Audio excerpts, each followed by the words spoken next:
शक्ल देख के मेरे सो के आई तो मैंने थोड़ी ना एनर्जी ये ज्यादा वो। हो रखी है। तो जल्दी आओ। ज्यादा लो फटाफट करेंगे हम। सुनो सुनो भाई, अरे एक क्वेश्चन नंबर 4 है बेटा, पेज नंबर 8.17 पे। सुनो ध्यान से बताओ।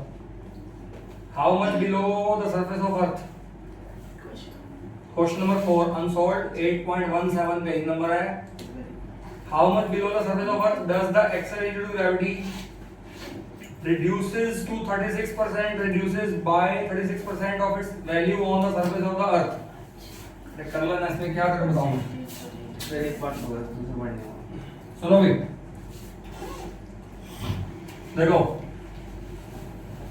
ये है अर्थ। सुनो ध्यान से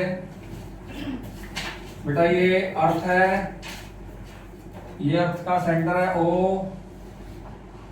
ये बेटा अर्थ का रेडियस है कैपिटल R, अर्थ का मास m, यहाँ एक बॉडी बड़ी है जिसका मास है स्मॉल m, और यहाँ पर एक्सेलरेशन ड्यू टू ग्रेविटी कितनी है g। अगर मैं d गहराई में आ जाऊं तो यहाँ एक्सेलरेशन ड्यू टू ग्रेविटी बन जाएगी gd, और मुझे पता है gd g से क्या होती है, कम होती है, और gd और g में रिलेशन वो मैंने आपको बताया था, याद है क्या रिलेशन था, g minus gd by g into 100 is equal to कितना आंसर था, 2h बाय नहीं, कितना आंसर था, d बाय r इंटू 100। अरे ये फॉर्मूला याद आया तुमको, this is called percentage decrease in the value of g, है ना। अब यहाँ पे मुझे क्वेश्चन में क्या बोल रहा है, सबसे पहला क्वेश्चन तो बोल रहा है, सबसे पहला क्वेश्चन मुझे क्या बोल रहा है कि हम इस बॉडी को कितनी गहराई में लेके जाएं कि जीडी जो है वो रिड्यूस्ड टू 36%, मतलब जो जीडी है वो कितनी बन जाए, वो 36% बन जाए किसका, जी का। पहले क्वेश्चन में तो बोल रहा है कि हम बॉडी को कितनी गहराई में लेके जाएं कि एक्सेलरेशन ड्यू टू ग्रेविटी की वैल्यू जो सरफेस पे थी उसका 36% तक कम हो जाए। बात समझ आ गई। तो पहले क्वेश्चन में तो जीडी बराबर कितना गिवन हो गया, जी का 36% गिवन हो गया, और दूसरे क्वेश्चन में वो क्या बोल रहा है, जीडी इज रिड्यूस्ड बाय 36%, यानी कि अगर वो 36% से कम हो जाएगी तो फिर रह कितनी जाएगी, वो जाएगी 64%। तो अगले पहला क्वेश्चन तो तुमने कर ही लिया होगा, दूसरे क्वेश्चन में तू क्या लेगा, जीडी को जी का 64% लेके क्वेश्चन कर ले। आ जाएगा इसमें क्या है, अरे नहीं बात समझ आई, मैंने कराया था क्वेश्चन, मैंने पहले रिड्यूस 2 करवाया था, तो मैंने कहा था रिड्यूस 2 की जगह बाय कर दो, तो फिर वो 36% की जगह 64% ले लेंगे अपन, कर ले, आसान था क्वेश्चन है, हो जाएगा क्वेश्चन। अरे समझ आएगा नहीं क्वेश्चन, चलो ये था बेटा unsolved fourth question. Unsolved fourth question के बाद एग्जांपल नंबर 26 है भाई, ये साफ कर रहा हूं, एक इतनी सी बात समझाने के लिए इतना कुछ करना पड़ जाता है। एग्जांपल नंबर 26 करो।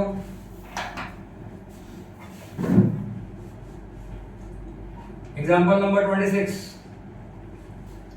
if the earth were a perfect sphere of radius this, rotating about its axis with a period of 1 day, how much would the acceleration due to gravity differ from the poles to the equator?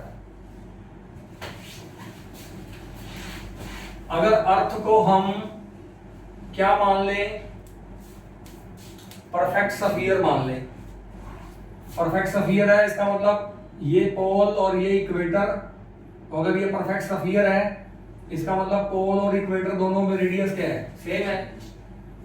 अच्छा, अगर मैं अर्थ को ये मान लूं कि अर्थ अपनी खुद की एक्सिस के अबाउट घूमती है और कितना एक चक्कर पूरा करती है एक दिन में, एक दिन मतलब 24 घंटे में एक चक्कर पूरा करती है, तो अब मुझे ये बता दो रोटेशन की वजह से पोल से जब अर्थ पे जाएंगे तो एक्सेलरेशन ड्यू टू ग्रेविटी में कितना डिफरेंस आएगा, तो बता देना कितना डिफरेंस आएगा भाई, रोटेशन वाला टॉपिक है। अरे रोटेशन वाले टॉपिक में फॉर्मूला क्या बताया था मैंने? जी डैश बराबर कितना था? G minus r omega square cos square lambda. अरे बताया नहीं था तेरे को मैंने क्या? तो अब इसमें लगा फॉर्मूला। अगर मैं बोलूं एट पोल, बताओ पोल पे लैम्डा कितना है?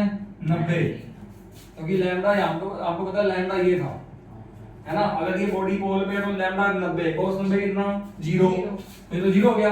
तो g dash at pole P कितना आ जाएगा? जी आ जाएगा। अच्छा एट इक्वेटर बता दे कितना हो जाएगा? लैम्डा हो जाएगा 0, cos 0 बटा 1। तो जी डैश एट इक्वेटर का कितना आ जाएगा? वो आ जाएगा जी माइनस आर ओमेगा स्क्वायर। तो ये जी डैश एट पोल है, ये जी डैश एट इक्वेटर है, दोनों में डिफरेंस कर ले।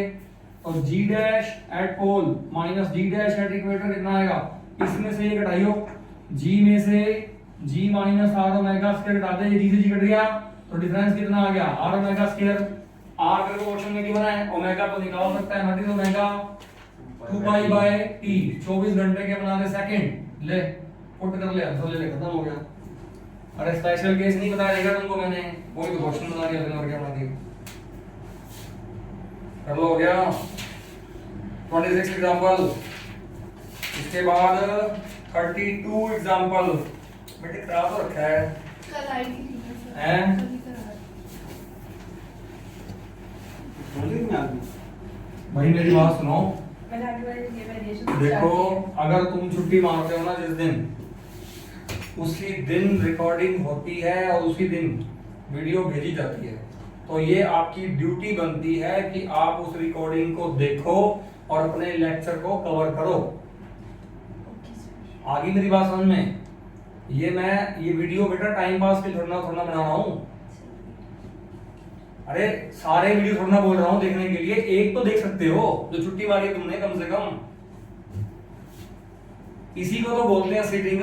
1 घंटा बैठ के तो देखो एक बार, लेक्चर पढ़ के उस लेक्चर को समझो क्या बोला जा रहा है, कॉपी पेन हाथ में लेके बैठो, उसको समझो और उसको लिखो, नोट्स बनाओ, उससे बहुत कुछ इंप्रूवमेंट होगी तुम्हारे अंदर। आगे बात समझ में? ये कह देना कि सर मेरे से लेक्चर नहीं देखा जाता, it is not a good point. इसका मतलब ये है कि फिर आप ये कहना चाह रहे हो कि सर मेरे से बैठ के पढ़ा नहीं जाता, क्योंकि लेक्चर देखना मतलब पढ़ना। इसका मतलब आप पढ़ नहीं पा रहे, फिर इसका मतलब सीटिंग नहीं है आपकी, फिर नंबर कैसे आएंगे? सीटिंग ही नहीं है तो बताओ। नहीं बात समझ आई? बेटा काम क्या करो। Example 32, 3 masses each of small m are placed at the vertices of an equilateral triangle of side length L. What is gravitational field and potential due to 3 masses at the centroid of the triangle? अरे कर लो ना, एकदम आसान question. हाँ भाई बताओ मेरे को। ये एक इक्विलेटरल ट्रायंगल है, दिख रही है? ये क्या है? Equilateral triangle. एक इक्विलेटरल ट्रायंगल है बेटा ये ABC, ठीक है? इसकी साइड लेंथ बेटा कितनी है? L। ये भी L है, ये भी L है। यहाँ पर कितना मास पड़ा है? Small m। यहाँ पे कितना मास पड़ा है? Small m। यहाँ पे बेटा कितना मास पड़ा है? Small m। पहले बताओ इसका सेंट्रोइड कैसे ढूंढोगे आप? आप यहाँ से गिराओ इसका मीडियन, यहाँ से गिराओ इसका मीडियन, यहाँ से गिराओ इसका मीडियन। तीनों मीडियंस जहाँ पे कट करेंगे उस पॉइंट को क्या बोलेंगे? सेंट्रोइड। सबसे पहले मुझे सेंट्रोइड में क्या चाहिए? ग्रेविटेशनल फील्ड इंटेंसिटी चाहिए। और वो कैसे निकालेंगे? कंसेप्ट क्या सिखाया था मैंने आपको? जिस पॉइंट पर ग्रेविटेशनल फील्ड इंटेंसिटी निकालनी होती है उस पॉइंट पर कौन सा मास एज्यूम करते हैं? Unit mass. सबसे पहले मैंने इस पॉइंट पर कौन सा मास एज्यूम कर लिया? यूनिट टेस्ट मास। अब ये वाले मास पर कौन कौन लगाएगा फोर्स और किस किस तरफ लगाएगा? ये वाले मास को ये भी खींचेगा अपनी तरफ, ये भी खींचेगा अपनी तरफ, ये भी खींचेगा अपनी तरफ। अब ये वाला मास इस मास को अपनी तरफ ऐसे खींचेगा विद इंटेंसिटी I1। चलो बताओ I1 इंटेंसिटी लिखने के, I1 इंटेंसिटी बेसिकली क्या हुआ? इस मास और इस मास के बीच में लगने वाला फोर्स हुआ। तो फोर्स का फॉर्मूला बताओ क्या होता है? वो होता है G, पहला मास m, दूसरा मास मल्टीप्लाई बाय 1 अपॉन में ये डिस्टेंस का स्केयर, ये डिस्टेंस निकाल सकते हो क्या? ये डिस्टेंस कितनी बार तो बता दिया मैंने, कितना होता है? L/√3। फिर से बताऊं कैसे निकालते हैं। ये एंगल 60 होता है तो ये वाला एंगल होता है 30, ये मिड पॉइंट है तो ये कितना होता है L/2।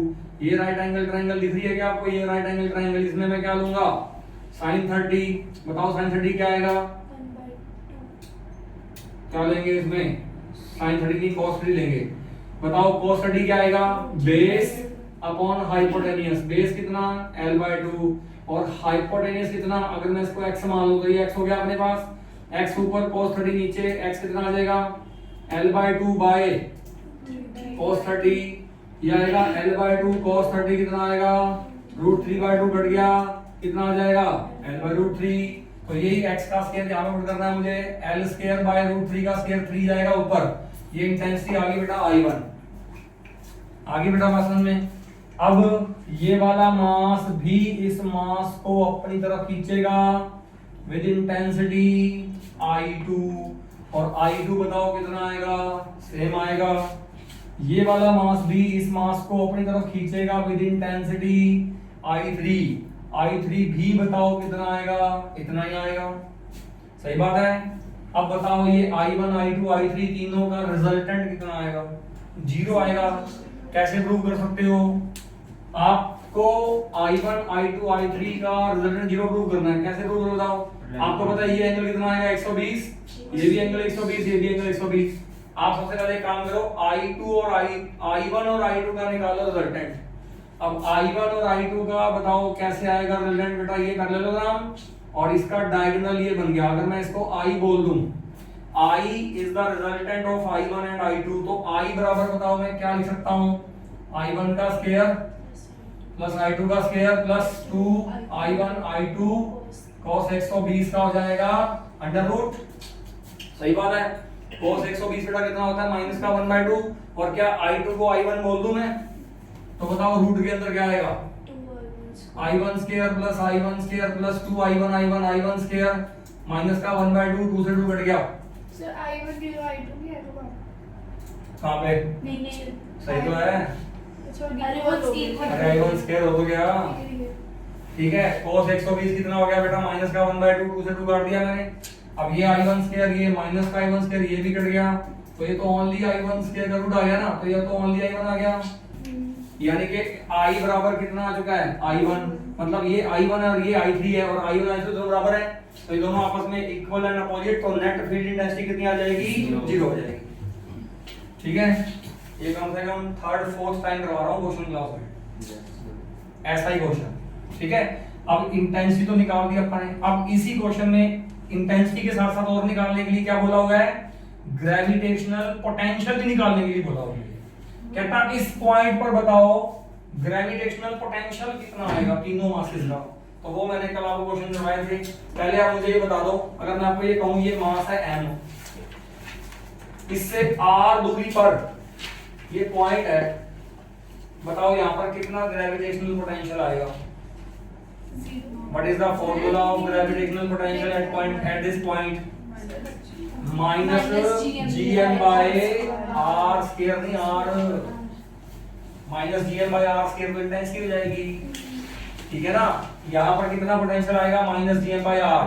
अब यही फॉर्मूला लगाओ बेटा, बताओ इस पॉइंट पर इसका पोटेंशियल भी आएगा, इसका भी आएगा, इसका भी आएगा, और तीनों के पोटेंशियल स्केलर क्वांटिटी है बेटा, पोटेंशियल स्केलर होता है, डायरेक्शन तो होती नहीं यहाँ पर, तो तीनों का पोटेंशियल निकाल के तीनों को जोड़ना है, सिंपल जोड़ना है अलजेब्रिक रूल से, और वो क्या आ जाएगा, टोटल पोटेंशियल आ जाएगा। तो बताओ यहाँ पर इसका बताओ सबसे पहले कितना पोटेंशियल आएगा, माइनस gm बाय r, बताना कितना है, L/√3 है क्या, तो L/√3 बेटा चला गया ऊपर, ये लो, ये इसका पोटेंशियल यहाँ आ गया। अब इसका भी यहाँ कितना आएगा, इतना ही आएगा, इसका भी यहाँ कितना आएगा, इतना ही आएगा, तो तीनों को जोड़ूंगा तो इसका मतलब क्या हुआ कि 3 से गुणा कर दूं इनको, तो माइनस का 3√3 gm बाय l, ये आंसर है बेटा, करो खत्म हो गया क्वेश्चन। इसमें कोई ट्रायंगल लो, पैरेललोग्राम लो नहीं लगाना, पोटेंशियल इज स्केलर क्वांटिटी, कल बताया था मैंने। ग्रेविटेशनल पोटेंशियल है क्या, वर्क डन, तो वर्क डन स्केलर नहीं होता क्या, इसका मतलब पोटेंशियल स्केलर है, मतलब इसका पोटेंशियल, इसका पोटेंशियल, इसका पोटेंशियल, यहाँ पर ये मत बोलना कि इसका पोटेंशियल ऐसे, इसका ऐसे, इसका ऐसे, तीनों आपस में कट गए। मैं कहता हूँ डायरेक्शन है ही नहीं उनके पास, तीनों स्केलर हैं तो तीनों को क्या करना है, सिंपली ऐड करना है। तो एक को निकालो, तीनों बराबर ही हैं, एक को निकालो, एक को 3 से गुणा कर दो, आंसर आ जाएगा। नो बेटा हो गया तुम्हारा 32 एग्जांपल, डन है क्या? चलो इसके बाद 34 एग्जांपल। अच्छा क्वेश्चन है बेटा, कैलकुलेशन थोड़ी ज्यादा है इस क्वेश्चन में, करते हैं पर कोई दिक्कत नहीं है। आप पढ़ लोगे इसको? Yes, sir.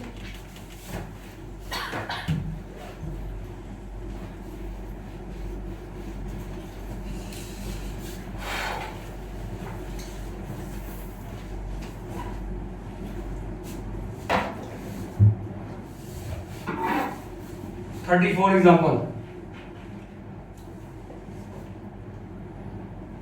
Two bodies of masses m1 and m2 are placed at a distance r apart. क्या बोलता है?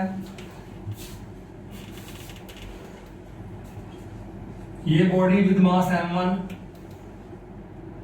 ये बॉडी विद मास m2 और इन दोनों के बीच में बेटा डिस्टेंस कितना, r।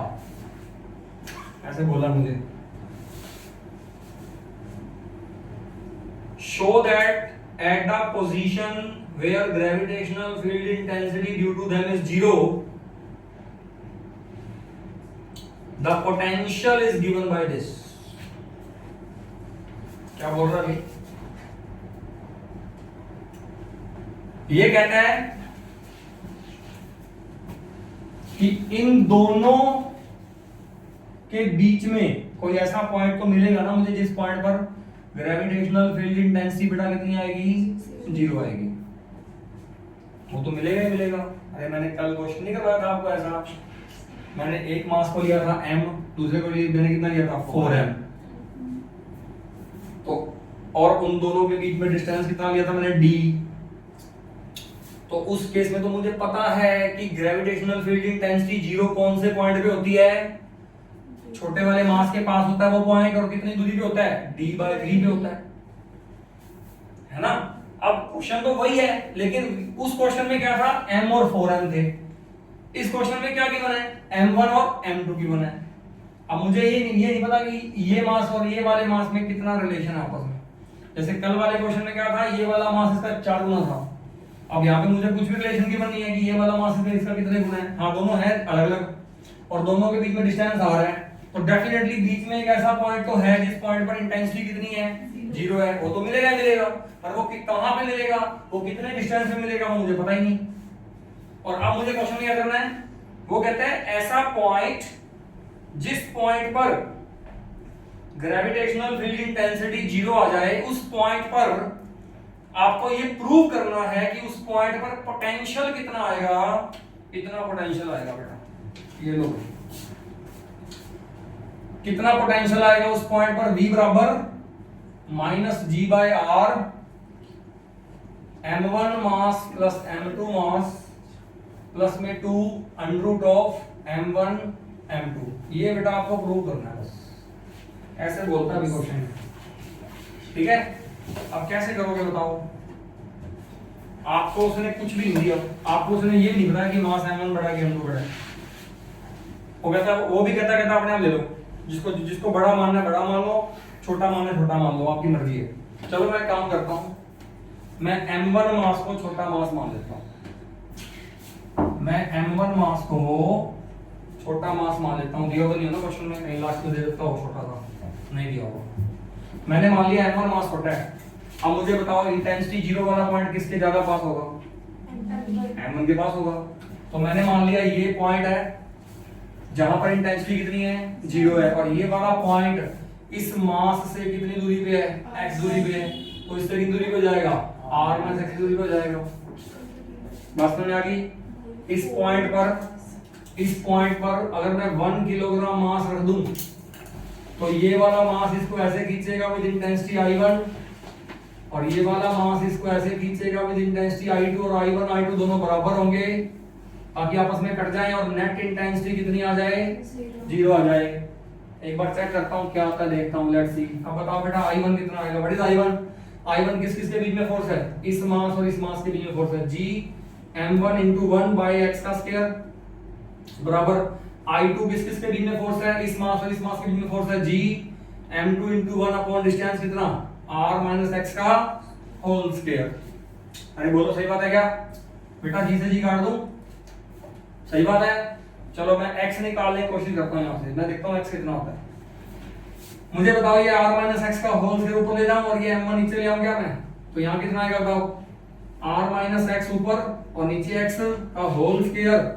बेटा बताना सामने कितना आएगा? m2 बाय m1 आएगा। अरे सही बात है क्या? ये जो स्क्वायर है क्या इसको ले जाके वहां पे रूट कर दूं क्या? सामने में कर देता हूं रूट में। r minus X by X बराबर कितना आ गया इसका रूट? इसका रूट का मतलब m2 रूट अलग कर दो और m1 रूट अलग कर दो, कोई दिक्कत नहीं है।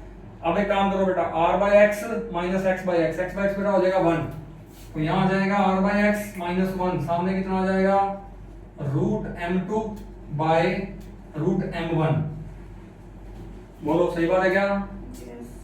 समझ में आ रहा है यहाँ तक? अच्छा इस 1 को वहां ले जाऊं क्या मैं? बताओ कितना आ जाएगा बेटा? r बाय एक्स, इस 1 को वहां लेके जाना, root m2 by root m1 plus 1, क्या आ गया बेटा? अच्छा क्या एलसीएम ले सकते हैं क्या? एलसीएम बताना कितना आएगा? यहाँ नहीं लेंगे, आगे लेंगे। यहाँ बताओ बेटा r बाय एक्स कितना आ गया? r बाय एक्स कितना आ गया? एलसीएम ले लो, रूट m1 ऊपर कितना हो गया? Root m2 plus root m1। उल्टा कर दो, x निकालो, यहां से x निकालना है मुझे। x बताओ कितना आ गया? x by r। अरे बताओ कितना आ गया? अभी उल्टा कर दूंगा इसको, कितना आ गया? Root m1 by root m1 plus root m2 लिख दूं पहले, और r को ऊपर ले जाऊंगा, तो बताओ x कितना आ गया? अरे बताओ x कितना आ गया? x बराबर आ गया root m1 by root m1 plus root m2 into r। लो बेटा ये x तो निकाल दिया मैंने, मतलब मुझे ये डिस्टेंस पता लग गया, x इतना है, इतना बड़ा डिस्टेंस है, इतना बड़ा रिलेशन आ गया। अच्छा क्या ये डिस्टेंस निकाल सकते हो क्या आप? r माइनस x निकालो बेटा, निकालो। r माइनस x बताओ कितना आएगा? एक काम करो, x को ये पुट कर दूं क्या? r माइनस x बताओ कौन है? Root m1 into r by root m1 plus root m2। क्या r और r कॉमन ले सकता हूं क्या मैं? अंदर बताना कितना आएगा? अंदर बताओ बेटा कितना आएगा? 1 माइनस दिस, है ना? चलो पूरा पूरा लिखते हैं, 1 minus root m1 by root m1 plus root m2। क्या एलसीएम ले लूं मैं? बाहर r चलेगा, क्या मैं इसका एलसीएम ले लूं?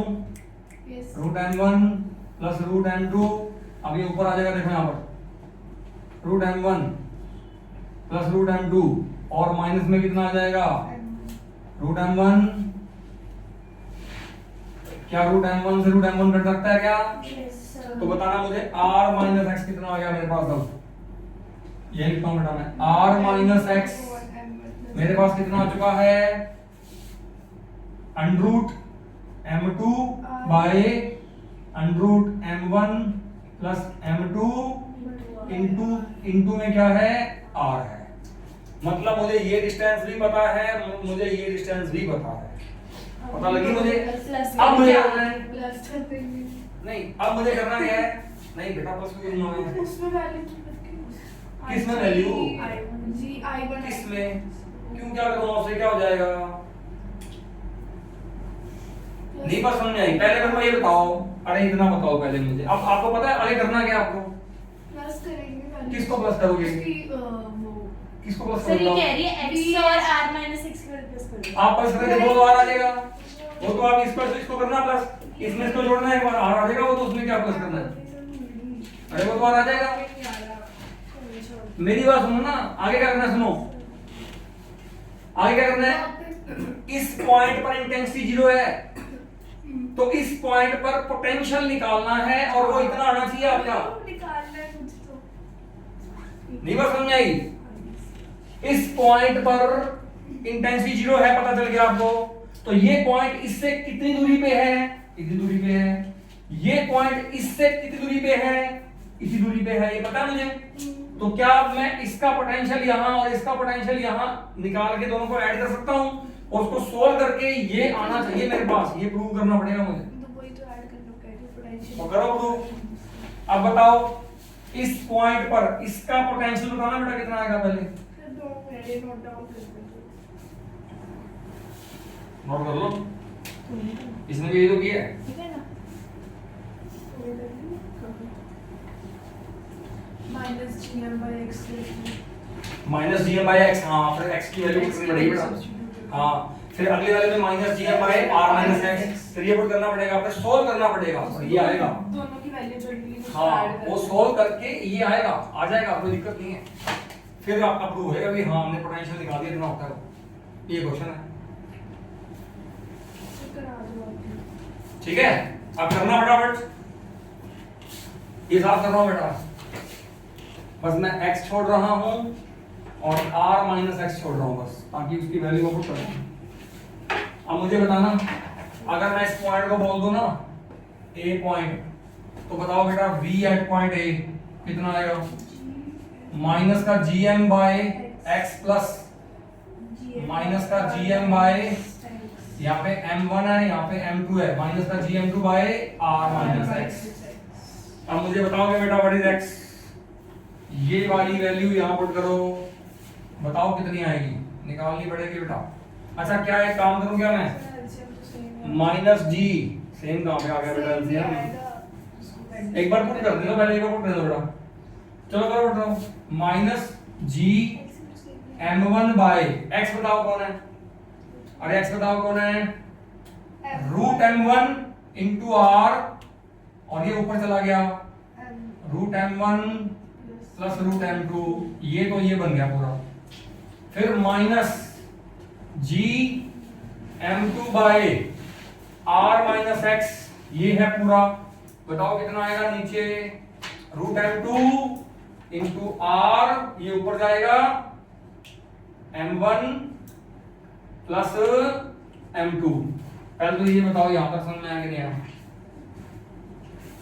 अब कर दो साहब इसको, अब तो अपने को सॉल्व ही करना है। अब मुझे बताओ क्या कॉमन निकाल सकते हो तुम, minus g by r, m1 plus m2, और ये भी तो कॉमन है, root m1 plus root m2, ये भी तो कॉमन आ गया। अब बताओ अंदर क्या कौन बचता है, अभी अंदर बचता है m1 by root m1, m1 by root m1 प्लस, और बताओ क्या बचता है, m2 बाय रूट m2 बचता है। अरे नहीं बात समझ में आई। अब ये कौन है, ये तो रूट m1 नहीं है ऊपर, अरे इसको बोलो root m1 root m1 root m1 से एक रूट m1 कट गया तो एक रूट m1 बच गया। yes sir, अरे सीधा बोल दूं क्या, या फिर मैं बोलता हूं माइनस g बाय r, ये बताओ कौन है, root m1 plus root m2, और बताओ अंदर कितना आ गया, अंदर आ गया root m1 plus root m2, तो ये दोनों तो स्केयरिंग नहीं हो गया, इसका स्केयरिंग खोल दो, बताओ कितना आएगा, माइनस का g बाय r, स्केयरिंग खोलना, m1 plus m2 plus 2 root m1 m2, आप हो गया, बोलो। वाओ ये भाई कुछ भी नहीं है बेटा क्वेश्चन में। अरे सेम ऐसा क्वेश्चन कल कराया तो है मैंने तुमको।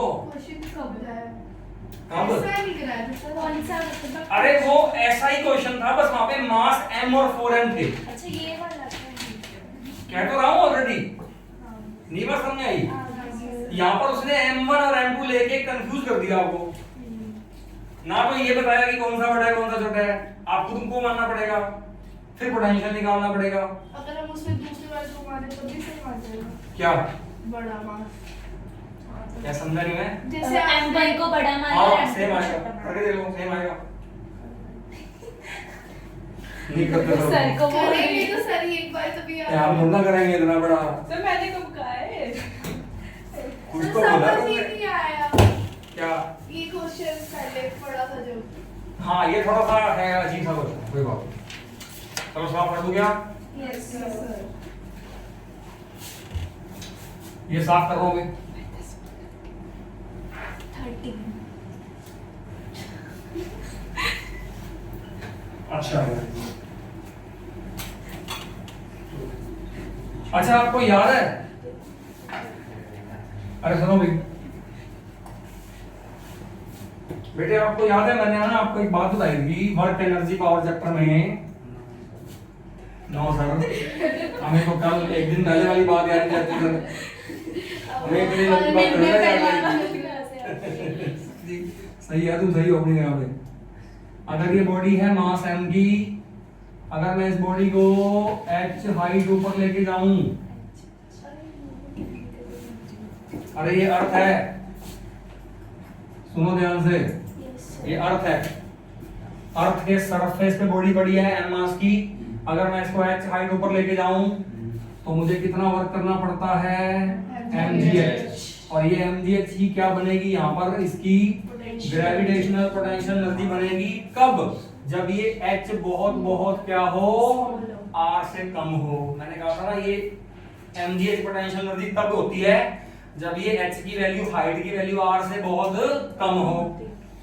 और मैंने ये कहा था कि हम यूनिट नंबर 6 में ये h को बहुत ज्यादा ले लेंगे तो वहां पर पोटेंशियल एनर्जी mgh नहीं आएगी, तो वहां कितनी आएगी वो मैं आपको बताऊंगा। याद है मैंने कहा था? Yes. अब मुझे वो बतानी है आपको कि कितनी आएगी पोटेंशियल एनर्जी, और फिर उस पोटेंशियल एनर्जी को मैं mgh के इक्वल भी लाके दिखा दूंगा। क्या कंडीशन लगाकर कि h अगर बहुत कम होता है ना r से, तो वही पोटेंशियल एनर्जी किसके इक्वल बन जाती है, mgh के इक्वल बन जाती है। अब मुझे ये प्रूव करके दिखाना है आपको, ठीक है? अरे साफ कर दूं क्या? Yes sir. लो लिखना बेटे, आवाज नहीं करोगे आप, ऐसे मानो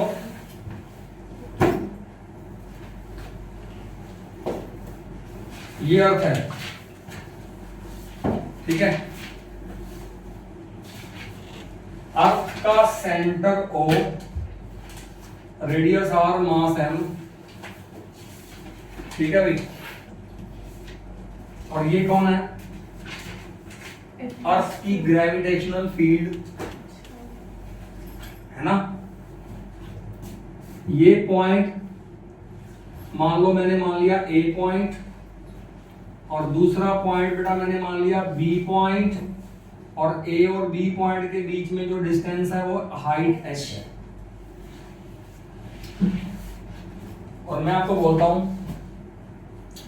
कि एक ना बॉडी पड़ी है जिसका मास है स्मॉल m, और ये बॉडी कहां पड़ी है, सरफेस ए पे पड़ी है, ए पॉइंट पे, सरफेस पे ही है ना ए पॉइंट, तो बॉडी ए पॉइंट पे पड़ी है, ऐसे बोल सकता हूं मैं। और मुझे क्या करना है बेटा, मुझे इस बॉडी को ए से बी लेके जाना है, कितनी हाइट पे लेके जाना है, h हाइट पे लेके जाना है। तो a से b इस बॉडी को h हाइट पे ले जाने के लिए मुझे कितना वर्क करना पड़ेगा, कितना वर्क करना पड़ेगा? अभी तो मैं बोल रहा था कि h हाइट पे ले जाने के लिए कितना वर्क करना पड़ता है, mgh, लेकिन वो तब होता है जब h क्या हो, बहुत छोटा हो। यहाँ h बहुत छोटा नहीं है, तो यहाँ mgh वर्क नहीं करना पड़ेगा। यहाँ कितना करना पड़ेगा वो मैं आपको निकाल के दिखाता हूँ आपको। वो कैसे निकालोगे? अच्छा पहले मेरे को ये बताओ, A पॉइंट का डिस्टेंस बताना बेटा, कितना होता है सेंटर से, RA बोलते हैं उसको, यस सर। तो RA कितना आएगा, R आएगा। और ऐसे बेटा B पॉइंट का डिस्टेंस कितना आएगा सेंटर से, उसको तो बेटा RB बोलते हैं, तो RB कितना दिख रहा है मुझे, कैपिटल R प्लस S दिख रहा है क्या? समझ में आया कि नहीं आया? अच्छा फॉर्मूला लगा दूं क्या मैं, मुझे कितने मास को मूव करवाना है, m मास को। m मास को मूव करवाने का वर्क डन स्मॉल w है capital W, capital W work done कहां से कहां के लिए, a से b के लिए। अरे मुझे work done from a to b तो चाहिए। अब बताओ work done from a to b, capital W work done from a to b का फॉर्मूला बताओ क्या था, ub माइनस ua था क्या फॉर्मूला? अरे याद है क्या ये वाला फॉर्मूला? ये फॉर्मूला बहुत काम की चीज है, ये फॉर्मूला आना चाहिए आपको। इस फॉर्मूले पे बहुत क्वेश्चन मिलेंगे आपको कंपटीशन के अंदर स्पेशली, ठीक है? तो work done from A to B, ये फॉर्मूला आ गया बेटा UB minus UA। Can you calculate UB, potential energy at point B? बताओ अगर ये वाला मास यहाँ पड़ा हो तो ये मास स्मॉल m, ये वाला मास कैपिटल M, दोनों के सेंटर के बीच में डिस्टेंस कितना, RB कितना है, R प्लस H। तो बताओ what is the formula of UB, minus GM by RB कितना, R प्लस H। बोलो सही बात है क्या? ये तो UB पुट किया ना मैंने आपको, माइनस व्हाट इज UA, बताओ यू ए कितना आ जाएगा, ए पॉइंट के लिए आर ए कितना हो जाएगा, कितना हो जाएगा, तो ये कितना बन जाएगा माइनस जीएमएम बाय आर। बोलो समझ में आ रहा है कैलकुलेशन क्या? Yes, sir. अब ये माइनस माइनस क्या हो गया, प्लस हो गया, तो पहले प्लस वाला लिखो और कॉमन निकालो तो निकलता है जीएमएम, कॉमन निकाल दूं क्या, बताओ अंदर कितना आएगा 1 by R minus 1 by R plus H. ये वर्क डन फ्रॉम क्या आ गया ए टू बी।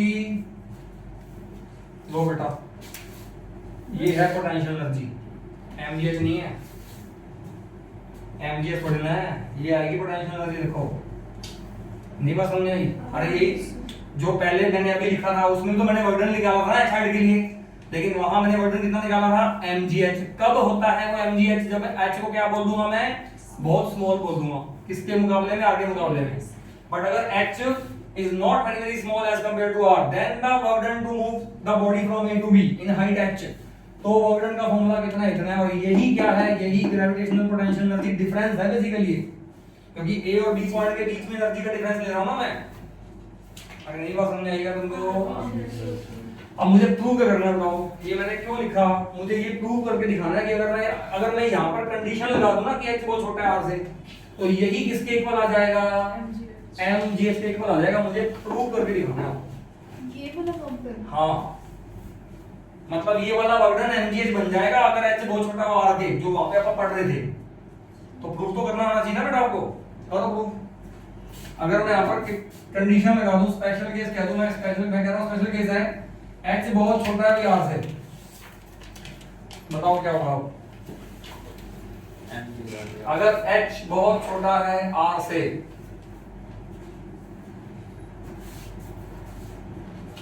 तो हम कहेंगे work done from A to B. चलो एक काम करो, इसमें 1 बाय आर कॉमन निकाल लो, जीएमएम 1 बाय आर बाहर, तो ये आ गया बेटा 1 बाय आर बाहर, अंदर कितना आएगा बताओ 1। अरे 1 बाय आर तो कॉमन, तो यहाँ पर तो 1 आएगा, और माइनस में बताओ कितना आएगा, R by R plus H नहीं आ जाएगा। आर को अंदर ले जाना, एक बार चेक करना, आर को यहां अंदर ले जाओ 1 बाय आर माइनस आर से आर कट गया 1 बाय आर प्लस एच। देखो ये तो आ गया, सही है क्या? स्टेप कर रहा हूं, कुछ नहीं कर रहा मैं बेटा। यहाँ पे 1 बाय आर बाहर, 1 minus R by R plus H मेरे पास आ गया इतना। बोलो क्लियर है यहाँ तक? Yes, sir. सही बात है क्या? अच्छा अब इसको सॉल्व करता हूँ, ध्यान सुनना, स्टेप थोड़े से टेढ़े हैं।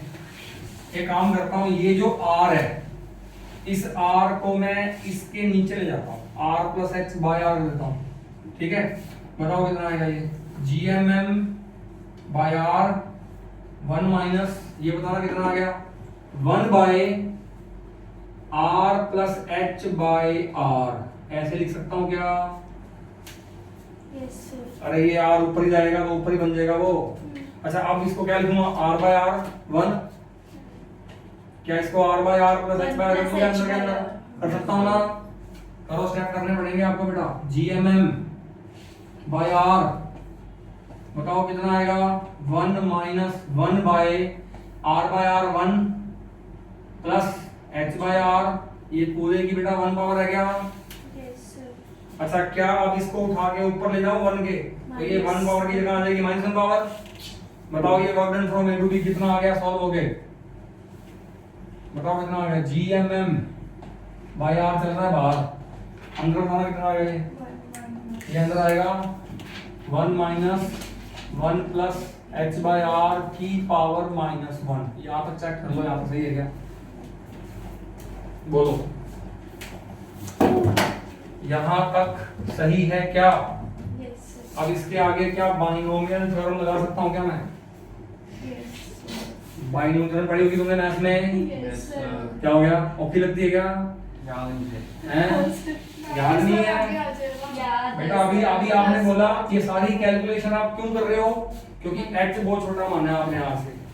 आप कह रहे हो h बहुत छोटा है r से, यानी कि h बाय r बहुत छोटा है 1 से। And what is binomial theorem, 1 plus x की power n is approximately equal to क्या बन जाती है, ये n आगे आ जाएगा यहाँ पर, ये बन जाएगी 1 प्लस nx, यही होती है।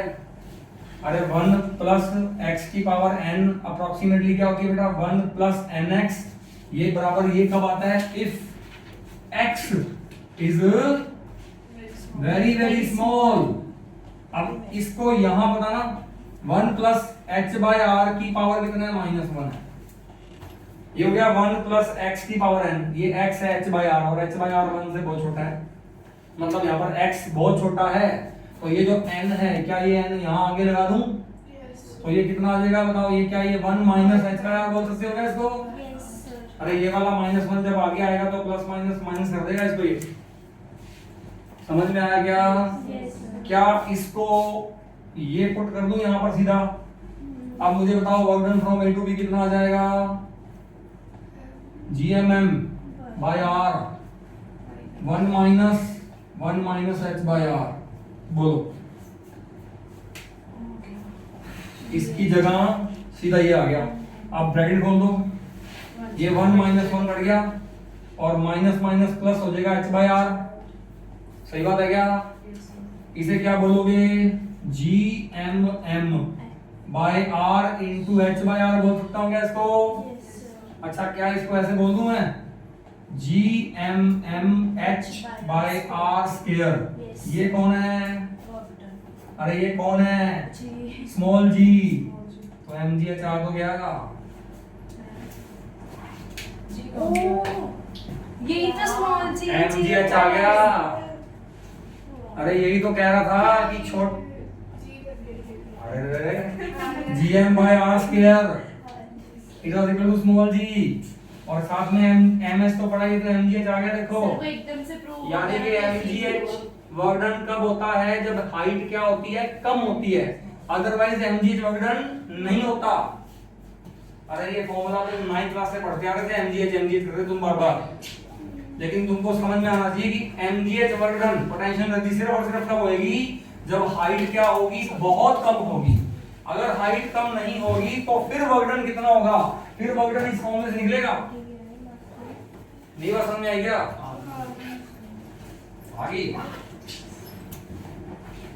आगे बेटा बात समझ में टाइम पड़ा है अभी? No, sir. कोई बात नहीं।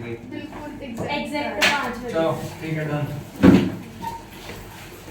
सर अपना हाई स्कूल की 5 बजे की छुट्टी है, तो टाइमिंग दोपहर की रहेगी या सुबह की कर दोगे? सर इलेक्शन के हाथ से आने में बहुत दिक्कत होगी। और किसी भी का बोल रहा है कि बिल्कुल कल तो एक बेल वाले ही वही, कल तो मेरी ड्यूटी है स्कूल की। सर परसों भी होएगी। परसों का कुछ पता नहीं है। परसों महाराजा अग्रसेन सिंह चलती है, उसके बेटा, अगले दिन हमारा इलेक्शन है। थोड़ा अलग चलता है।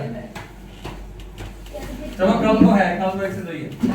1 से 2 सर बाकी क्लासें हैं कल हमारी। कल है हाँ। तो 4 से 5 है, और ठीक है? भाई को पता है सर अभी 102 कल लगेगी वैसे सर अभी तक तो आ गया नहीं। सही बात है, रात को आएंगे, अगर आए भी तो थके पड़े होंगे।